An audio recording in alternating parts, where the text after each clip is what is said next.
Here's a problem almost nobody warns you about. Having bad credit is rough, but having no credit at all can be just as much of a wall. You go to rent your first apartment, and the landlord runs your name and finds nothing. You apply for a car loan, and the bank can't price the risk, so they say no, or they charge you a brutal rate. You're not a bad borrower. You're an unknown one. And to a lender, unknown is scary, so a lot of people get stuck in a maddening loop. You can't get approved for credit because you have no credit history. But you can't build a history until something approves you. It feels rigged from the outside. It isn't. There's a clear, well-worn path from a blank file to a genuinely great score, and it's faster and safer than most people think. You do not need to go into debt to do it. You do not need to pay anyone, and you definitely don't need to carry a balance. That's one of the most expensive myths out there, and we'll bust it today.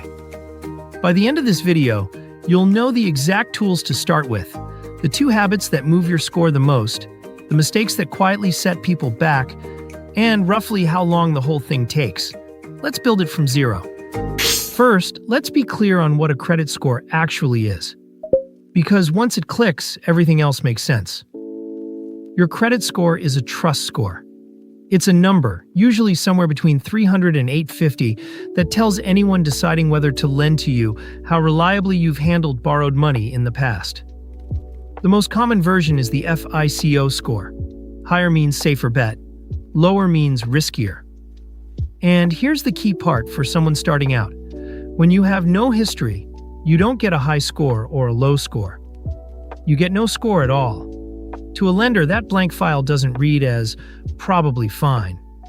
It reads as unknown risk, and they tend to treat unknown the same way they treat risky. That one number quietly sits behind a surprising number of doors. Renting an apartment, getting approved for a car loan or a mortgage, and what interest rate you pay on it. Qualifying for a good credit card. In many states, it can even affect your insurance premiums, and some employers check a version of it during hiring. So this isn't about chasing a number for its own sake. A solid score is the difference between doors opening smoothly, at good rates, and getting stuck, overcharged, or turned away. Building it is one of the highest return things you can do with your time.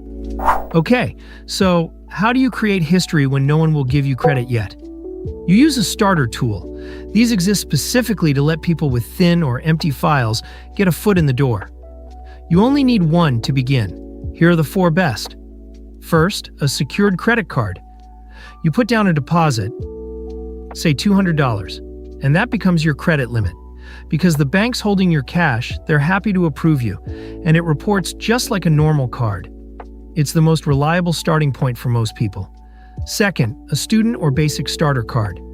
If you're in school or just have a steady income, some issuers offer entry-level unsecured cards designed for first-timers, with no deposit required. Third, a credit builder loan.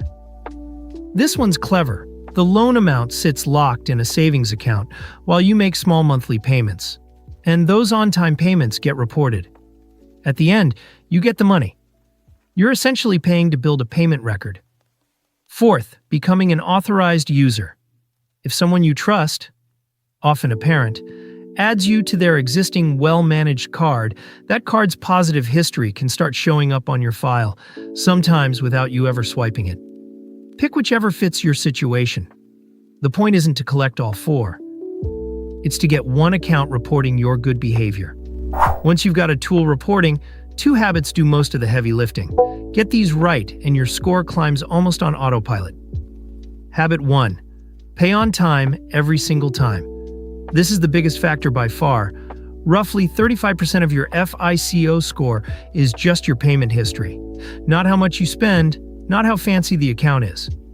Just, did you pay, and did you pay on time? A single payment that's 30 days late can knock your score down hard and linger for years. So automate it. Set the minimum payment to pay itself automatically. Then you can't forget. Habit 2. Keep your utilization low. Utilization is the share of your available limit you're actually using.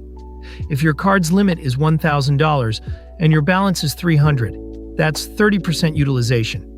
This is the second biggest factor. Roughly 30% of the score. The rule of thumb: keep it under 30% and ideally under 10%. Lower looks lower risk. So if your limit is small, even modest spending can spike your utilization. The fix is simple. Charge a little and pay it down before or right at the statement date, so a low balance gets reported. That's it. Pay on time, keep balances low. 2 habits, the lion's share of your score. Now, the flip side, the mistakes. These are sneaky because some of them feel responsible while actually holding you back. Avoid these 4. Mistake 1. Carrying a balance to build credit. This is the big one, so hear it clearly. Carrying a balance does not build your credit. You build credit by using the card and paying it off in full. Leaving a balance just hands the bank interest for nothing. The myth costs people real money every month. Mistake 2. Maxing out the card.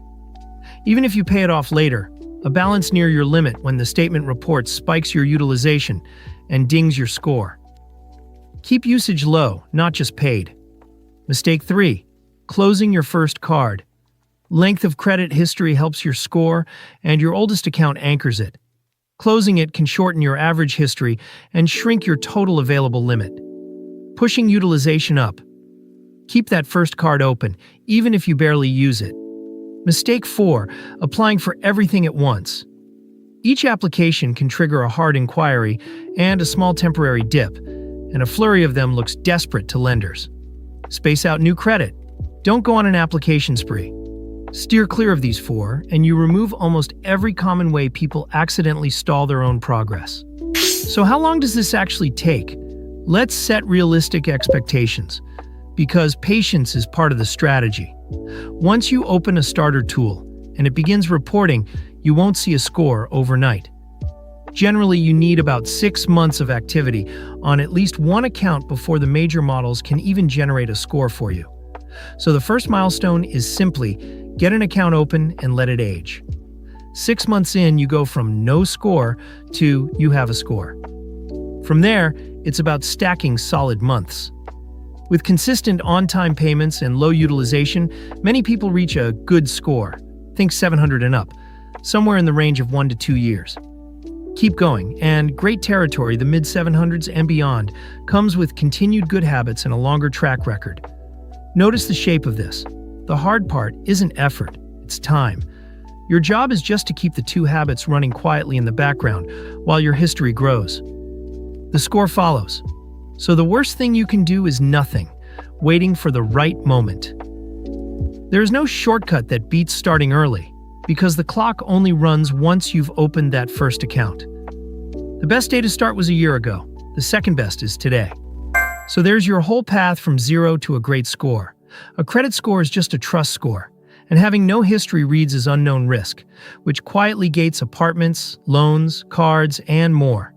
To start building, pick one starter tool: a secured card, a starter card, a credit builder loan, or becoming an authorized user. Then run the 2 habits that do most of the work. Pay on time every time, and keep your utilization low, under 30% and ideally under 10%. Avoid the 4 mistakes. Don't carry a balance to build credit, don't max the card, don't close your oldest account, and don't apply for everything at once. And give it time, roughly 6 months to get a score at all, and 1 to 2 years of steady habits to reach great. None of this requires going into debt or paying a fee. It's a boring, repeatable system, and boring is exactly why it works. Open the account, keep the habits, let the clock run. If this took the mystery out of credit and gave you an actual plan you can start this week, hit subscribe. That's the whole point of this channel. The money stuff nobody ever sat you down and explained. Next up, credit utilization. The 30% rule everyone repeats, the myth hiding inside it, and how it really works. It's not quite what you've been told. I'll see you there.